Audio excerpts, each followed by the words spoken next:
Welcome to the Hyperborean HeeHaw. My name is Devin Madgy. Thank you for joining me. In today's HeeHaw, we're talking about hedonism, the relentless pursuit of pleasure. Pleasure Island can look attractive, yes, but the irony is, Pleasure Island isn't so pleasurable after all.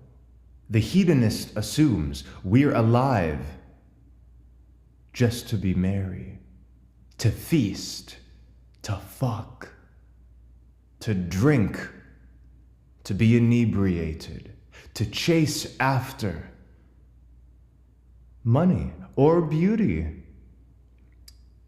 There are many forms of hedonism. Hedonism expresses itself in different ways. But overall, the idea is, if you simply focus on pleasure or happiness, then everything will be golden. But we know that not to be the case, not in our own lives, and not in the observations we can make in this world. Look at anyone who solely chases sex, beauty, or money as the hedonist does. Look at anyone who chases inebriation or a big jolly party as the hedonist does. And you will find someone who is never actually happy. In the story and movie Pinocchio, there's a place called Pleasure Island. Pleasure Island is where little boys can go to express their hedonistic, their carnal, their beast-like desire. Pleasure Island is full of candy, full of gambling, full of rides, full of thrills. Thrills that promise to, create fulfillment. And what happens in Pinocchio? Well, it turns out Pleasure Island is actually a prison.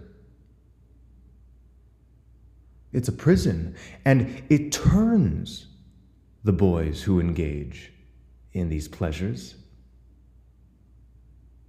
into animals, into jackasses.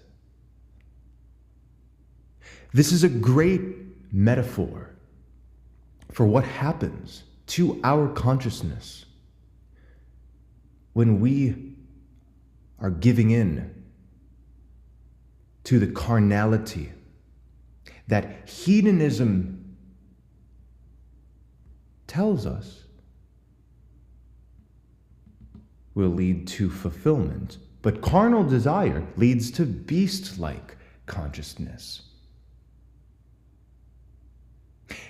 And anyone who has tried to stay at Pleasure Island for long enough knows eventually there is a switch from enjoyment to misery, from excitement to dependency, and from pleasure to pain.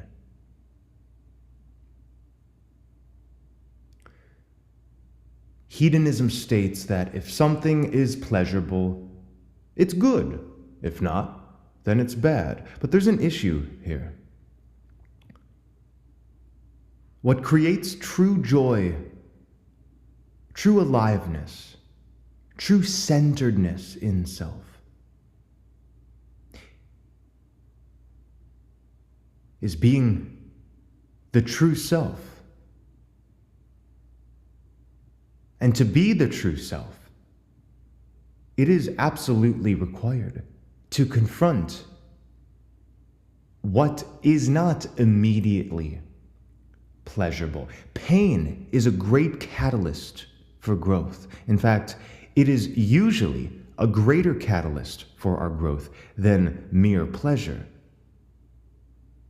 So the problem of a doctrine that claims that pleasure or this kind of shallow happiness should be the sole or chief pursuit in life, the problem with this is that it does not acknowledge that pain is valuable. Pain is valuable, not because pain itself is something that we should constantly be looking to experience. But if we're honest with ourselves, if we're honest with the experiences we've had, if we're honest with what the process of going from lead to gold is, then we'll acknowledge pain does come up because we are in an experience that reflects to us what is incomplete.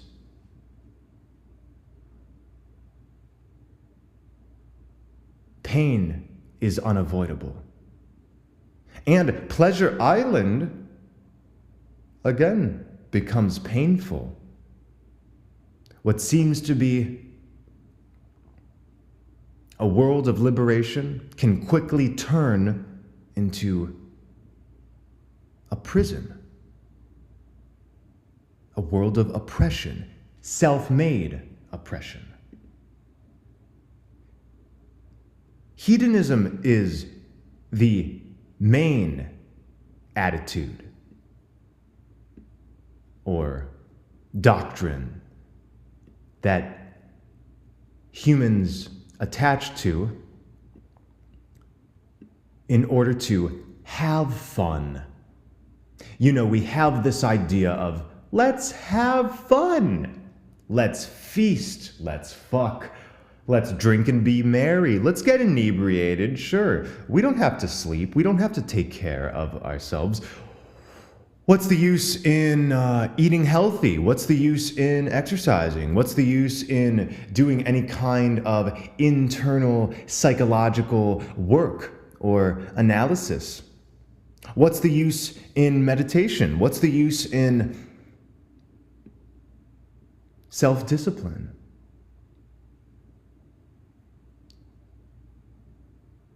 Much of this world treats discipline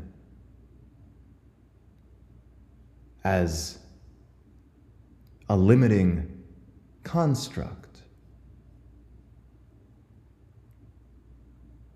And that is oh so funny, because it is hedonism which is the limiting construct. It is hedonism which is the limiting construct.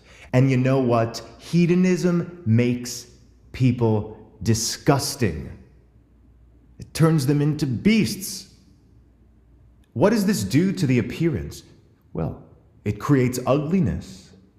What does this do to the soul? Well, it basically gives a middle finger to the soul. You're nothing. You see, it's all about the temporary pleasures. It's all about being a slave to our own desire. Why don't we not be slaves to our own desire? I'm not saying it's easy. I'm not saying this world can't seem tempting. But every cause has an effect. And within time, we are tethered to this cause and effect. In fact, we're tethered to this cause and effect outside of time as well. If we were honest with ourselves, we would never engage in a worldview that says pain bad, pleasure good.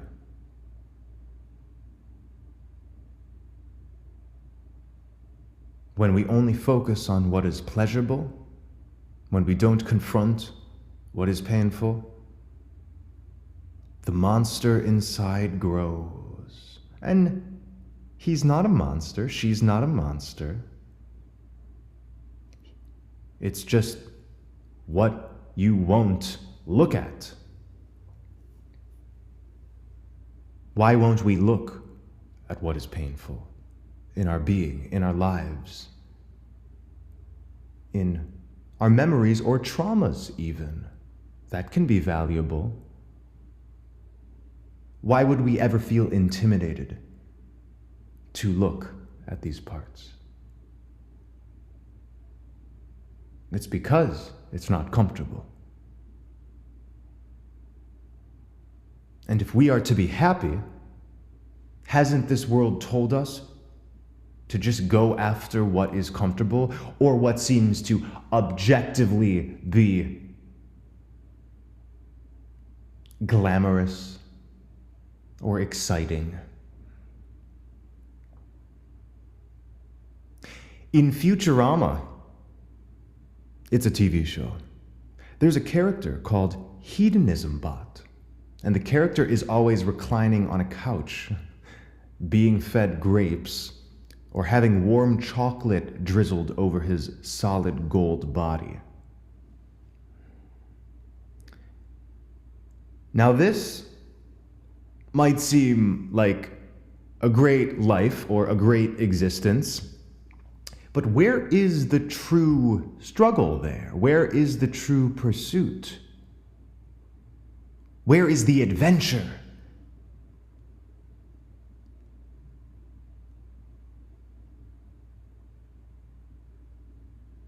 Adventure requires some peaks and valleys. Adventure requires a multitude of experiences. And there is a pressure that we as living souls feel day to day in this experience. And as the world glitches more and more in this ascensional process, the pressure goes up, which means if we are not authentically confronting what needs to be confronted on a day-to-day basis in order to not let this pressure consume us, if we don't do this, then we will feel victimized by this situation. This reality is designed not as an eternal reality, but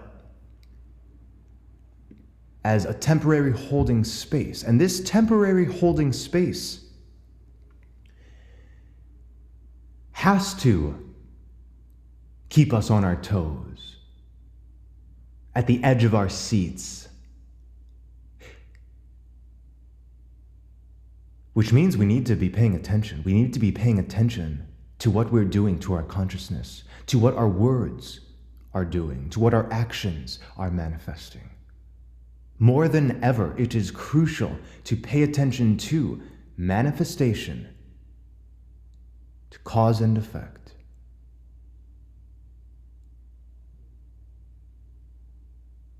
Now, we can go to Pleasure Island. I mean, we can. I'm not here to tell you you should not, or that it is evil or wrong. Go ahead, see what happens. Pleasure Island is all yours. If you want excitement and thrills and bodily pleasure and disconnection from anything which could be a bit mature, then go ahead. But there is always a trade-off. In my own life, I have seen so many people lose themselves and even lose their lives to their own carnal desire.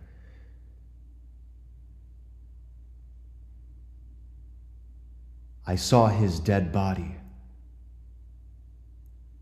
He was young, and he had spent his life focusing on sex and booze and money and accomplishment, The external world seemed to bow down at his feet, but there was a catch. This was somebody close to me. Because he only focused on what the external world could give him, he let his own inner voice decay. And he died a broken man. It came so sudden. He thought he was invincible, and yet at a young age, younger than most would find suitable for a life well lived. All of the food, all of the feast, all of the drink, all of the sex, it all combined into a cancer.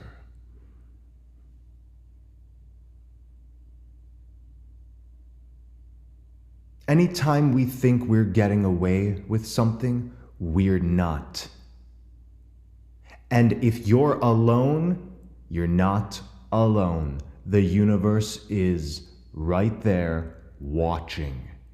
You cannot hide. There is nowhere to run to. There is no one to hide from, most of all, and most importantly, yourself. Many men have attempted to stay on Pleasure Island. 0 have remained. How do we fulfill our purpose?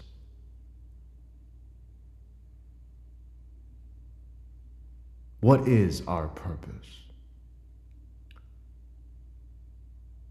Well, I wouldn't stress about a specific purpose. I think it's more about how true are we being? How honest are we being with ourselves? It is not chasing the momentary pleasures that creates any kind of fulfillment. Again, fulfillment can only be achieved through harmonizing with self and letting the true self be unchained. Because there is a true self, and this true self has been the beckoning light of inspiration for all seekers and finders.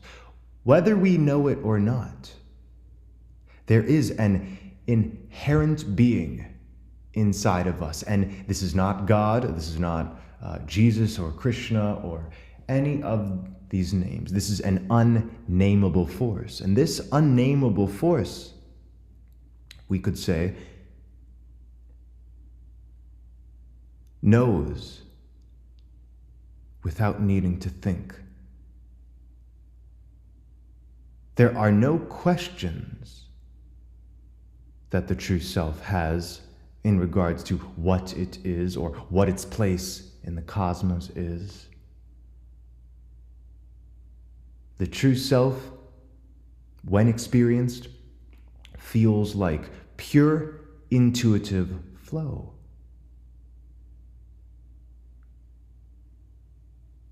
But if we're ruled by temporary pleasures, then we are ruled not by the intuition, but by something else.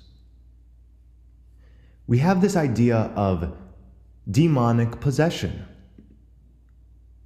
And the concept is something else rules over you. You are not in the driver's seat. I think demon possession is grossly misinterpreted. The concept is simple. When you ignore the true self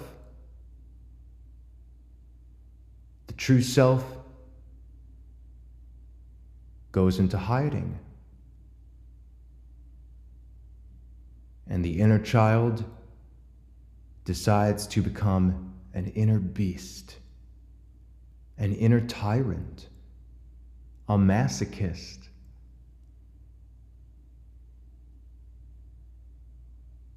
Sometimes it's necessary to go through the perils of our own desire, of our own attachment, in order to recognize we're better than that. I'm better than that.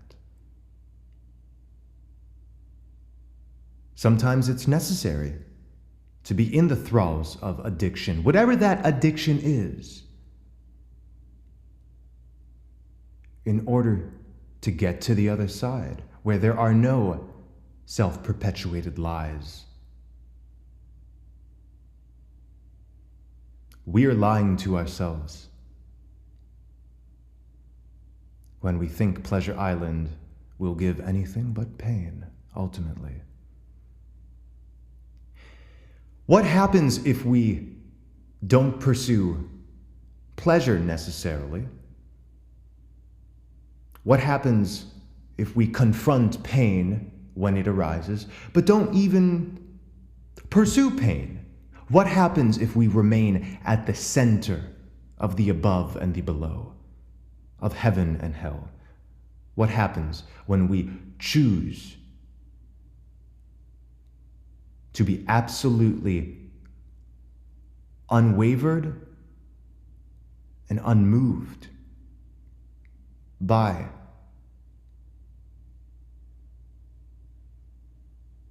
these dualities?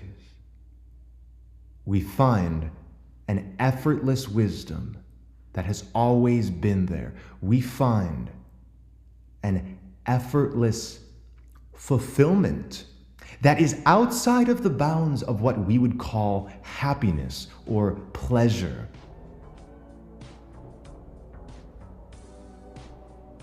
So, if we're going to relentlessly pursue anything,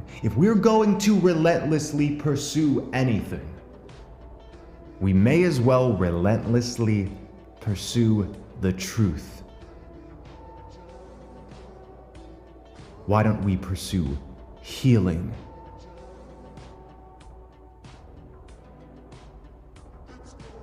In a world that is so sick,